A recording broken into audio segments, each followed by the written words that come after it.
ASMR, mais dès que j'en ai l'occasion, j'en profite pour vous en parler. Et en plus, c'est quelque chose que quelques-uns d'entre vous m'avaient suggéré dans les commentaires. S'il te plaît, AS Minotaur, ô grand maître Minotaur, parle-nous un petit peu des jeux vidéo, de tes anecdotes. Il est vrai que je joue aux jeux vidéo depuis que je suis tout petit, c'est-à-dire depuis 1991-1992. Mais ça va faire déjà 30 ans. Oh non, peut-être pas 30 ans. Parce que cette année je vais fêter mes 35 ans, j'ai commencé... Ah mais si, j'avais découvert le jeu vidéo quand j'avais 5 ans. Oui, tout à fait, ça va bientôt faire 30 ans que je joue aux jeux vidéo et je ne me suis jamais arrêté. J'ai pu découvrir bon grand nombre de consoles, de générations de consoles. La NES, la Super Nintendo, la Nintendo 64, GameCube, Wii U ou Switch pour les consoles de Nintendo. J'ai pu découvrir la PS1, PS2, PS3, PS4, PS5. C'est pour ça que j'aimerais vous présenter mes jeux PS5. La Xbox 360, la Xbox One, la Xbox Series. Bon, par contre, je vais pas passer énormément de temps sur la première Xbox. J'ai découvert les consoles Xbox avec la Xbox 360. J'avais aussi joué aux consoles de chez Sega, Mega Drive. Ça vite fait la sensation de beaucoup la Dreamcast, même si dans mon cœur c'est la Mega Drive ma préférée. Et puis il y a aussi des consoles un petit peu plus obscures, comme la Virtual Boy, mais ça c'était quelques fois dans les conventions. Une console qui m'a vraiment donné mal au crâne. Mais concernant la PS5, la console que nous allons parler ce soir, j'ai réussi à me la procurer le premier jour de commercialisation. J'ai fait une précommande chez Micromania. Et afin d'alimenter en nouvelles vidéos ma chaîne principale et découvrir des nouveaux jeux en live Twitch, j'ai acheté la majorité de mes jeux le jour où ils sont sortis. Mais alors,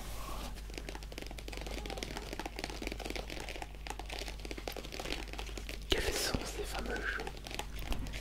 Eh bien, je pense que je vais vous les présenter par ordre chronologique. Alors, faut juste que je me souvienne. Alors, celui-ci, c'est mon premier, ça c'est sûr. Ensuite, j'ai récupéré celui-là.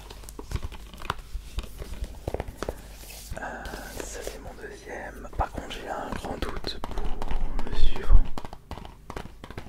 Je sais pas si c'est celui que j'ai pris avant l'autre. Dans le doute, je dirais...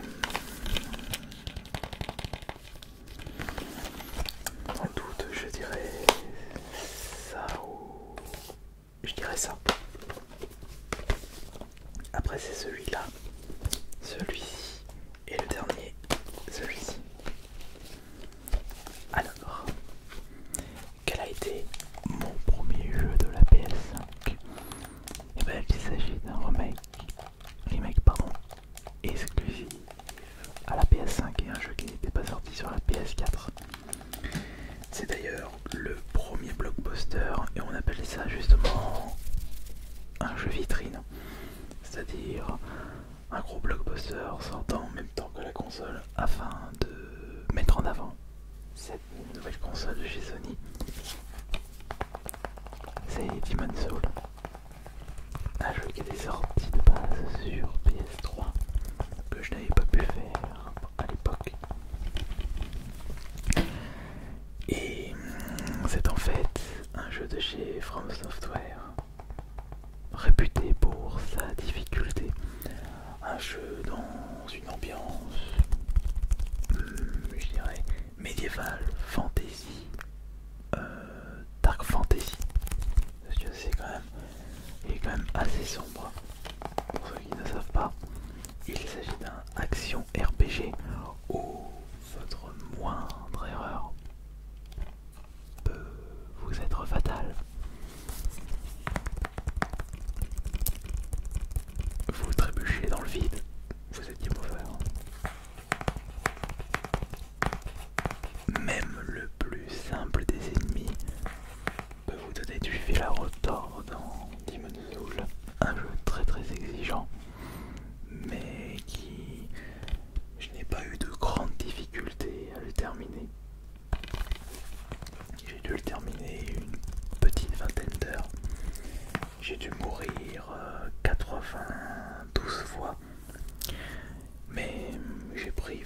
vraiment plaisir à jouer à Demon's Souls, c'était un jeu exceptionnel. Peut-être que je pourrais vous proposer une petite vidéo gameplay ASMR, il faudrait que je trouve un endroit qui me permettrait de vous proposer une petite séance de relaxation. Parce que c'est vrai que combattre à l'épée d'autres ennemis, non, ce n'est pas vraiment relaxant. Et également quand vous affrontez les boss du jeu avec une musique très très épique qui vous réveille et qui frissonne à votre esprit. Après, sachant que j'ai déjà joué à des jeux assez compliqués comme depuis que je suis tout petit, ça n'a pas été insurmontable et je le considère aujourd'hui comme le jeu PS5 le plus difficile. Ensuite, je suis tombé sur le nouveau jeu de chez Ubisoft, développé par l'équipe derrière Assassin's Creed Odyssey. Et ce n'est pas étonnant puisque Immortal Phoenix Rising est un jeu se déroulant dans la mythologie grecque, tout comme Assassin's Creed Odyssey, mais c'est un style un peu plus cartoonesque, un jeu qui se rapproche énormément de Zelda Breath of the Wild. Mais je dirais que c'est un Breath of the Wild en mieux, de très jolis décors. On a des éléments de ce style de jeu. Je parle des Zelda, donc vous recherchez des endroits qui vous permettent d'augmenter les points de vie de votre personnage, les compétences. Vous avez des quêtes secondaires et des espèces de donjons. Votre but est tout simplement de sauver des divinités de la mythologie grecque, des dieux et des déesses, puisque vous contrôlez l'héroïne qui est le dernier espoir des dieux et se nomme Phénisque. Et il y a des minotaures. Le chara-design des créatures sont à tomber par terre pour les fans de la mythologie grecque. Foncez. Alors, voici un jeu que beaucoup de personnes m'avaient conseillé de faire en live Twitch, mais je n'avais pas vraiment apprécié le premier Spider-Man sur la PS4, Spider-Man de chez Insomniac Games, mais je me suis dit pourquoi pas tenter l'expérience avec Spider-Man Miles Morales, qui est un petit peu une grosse DLC de Spider-Man sur PS4, un jeu qui se termine très rapidement, mais quand vous l'achetez à son prix standard de 70€ sur la PS5, ça fait un petit peu mal. On va dire jeu d'aventure à un monde ouvert assez petit. En 6 heures c'est bouclé. Bonne expérience sur Spider-Man Miles Morales, mais sans plus. J'avais oublié de vous dire qu'est-ce que j'en ai pensé de Immortal Phoenix Rising. Bon jeu, mais il tire sur la longueur à la fin. Bon après, c'est vrai que je ne suis pas fan de la licence Spider-Man de base, même pour les jeux vidéo. J'avais pu tester vite fait, mais c'était il y a fort longtemps sur la PS1. Mais c'était un jeu qui ne m'avait pas vraiment marqué. Et pourtant des Spider-Man, ils en ont sorti beaucoup. Beaucoup. Passons au jeu suivant. Bah, le jeu suivant, ce n'est pas vraiment un nouveau jeu PS5, c'est en réalité une édition spéciale pour la PS5. Mais je me suis dit, bah, pourquoi pas le tester, puisque je n'avais pas testé cette série de jeux vidéo, et ni même la version PS4 Devil May Cry 5. Il s'agit d'un, je sais pas si on peut dire ça, un beat'em up ou un hack and slash. Je dirais hack and slash. Vous avez des créatures qui arrivent, vous pourrinez, vous avez des compétences à débloquer, vous pouvez utiliser les armes à feu ou armes de corps à corps. Comment dire, c'est le genre de jeu où tu prends ton cerveau, tu le poses à côté et tu joues sans prêter attention aux détails. C'est un jeu où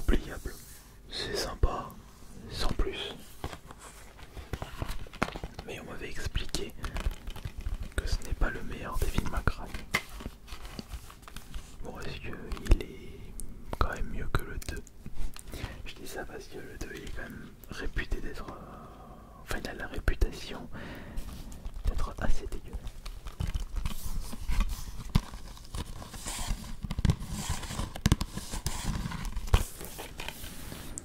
Néanmoins, le jeu suivant était une véritable bouse. Enfin, je dirais pas véritable bouse, il est ni bon ni mauvais, mais il faut pas s'attendre à beaucoup de choses et c'est dommage. Il s'agit de Werewolf the Apocalypse Earthblood.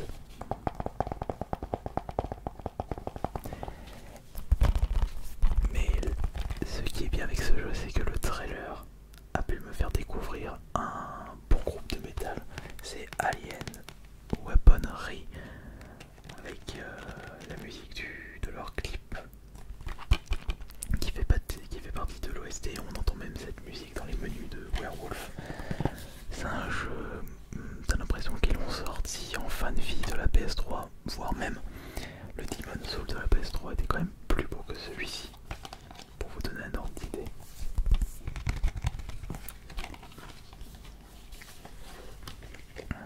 C'est en réalité un jeu où vous combattez des militaires, des organismes qui ne sont pas, qui ne prennent pas soin de la planète.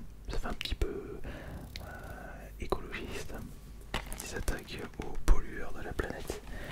Et vous avez la possibilité de vous transformer en loup-garou quand vous commencez à combattre les différents adversaires. Vous avez quelques petites phases d'infiltration, mais très très répétitif le jeu.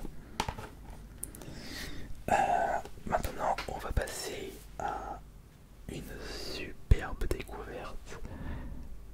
Je vais vous présenter le jeu, enfin mon jeu PS5 préféré. Je l'attendais au tournant celui-ci et je l'ai terminé plusieurs fois. Une véritable pépite, Returnal. Et il s'agit d'un roguelite, ce qui signifie que lorsque vous recommencez votre partie, vous avez certes quelques petits points de sauvegarde, enfin pas points de sauvegarde mais des points de contrôle, mais lorsque vous mourrez, vous recommencez presque à zéro, vous perdez presque l'intégralité de votre inventaire, toutes vos armes, vos améliorations, vos reliques, mais vous pourrez tout de même garder quelques petits objets. C'est un jeu exigeant mais qui n'est pas si difficile que ça.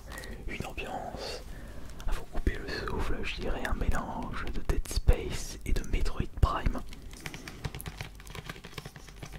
Tout simplement exceptionnel. Jusqu'au bout le jeu vous prendra les tripes. Et lorsque vous comprendrez tous les secrets de ce roguelite, parce que c'est pas vraiment le jeu qui vous donnera des indications, le plaisir vous allez le récupérer lorsque vous allez comprendre les secrets de ce jeu. C'est le meilleur jeu de la PS5.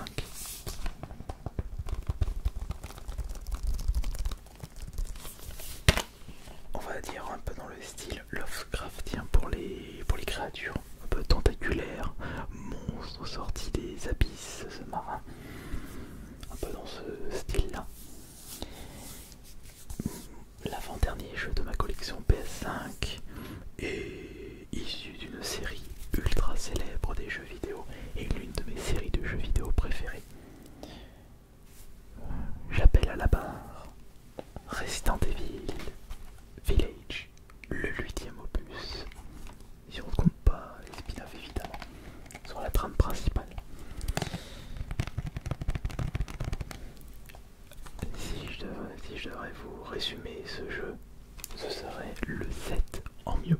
C'est-à-dire on se retrouve avec une vue FPS, on contrôle Ethan, le protagoniste du 7. C'est un petit peu la suite des choses, la suite chronologique. Et on retrouve énormément d'éléments de la version... Non, on retrouve énormément d'éléments du 4e opus. Celui qui se joue avec Leon, qui était sorti de base sur la GameCube mais aussi sur PS2 et en version remaster sur PS3. Vous pouvez même le procurer avec une version boîte PS4. Normalement on devrait avoir des informations dans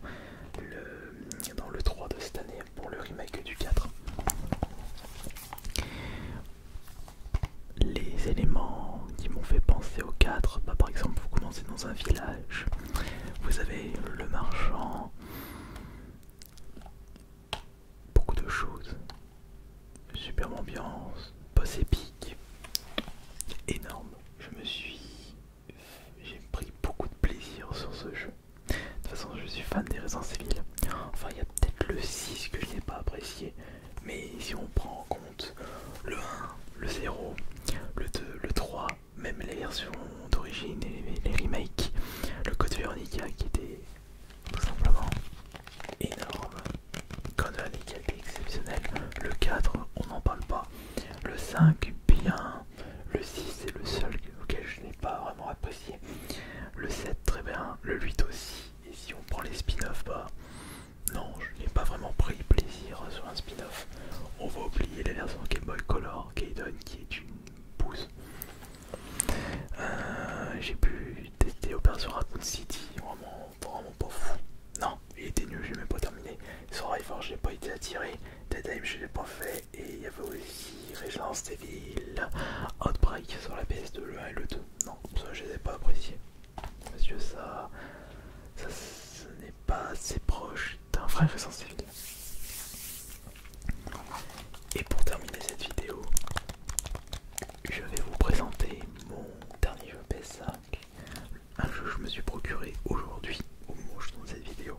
C'est évidemment Ratchet & Clank Rift Apart. Ça fait vraiment plaisir de jouer à un Ratchet sans le moindre temps de chargement. Magnifique avec beaucoup d'éléments. C'est un super jeu d'action-aventure, plateforme aussi. Bonne histoire, le chara-design est à tomber par terre, les expressions, je vous en parle pas. Je suis en train de le faire en live Twitch et il est vraiment super gigantesque.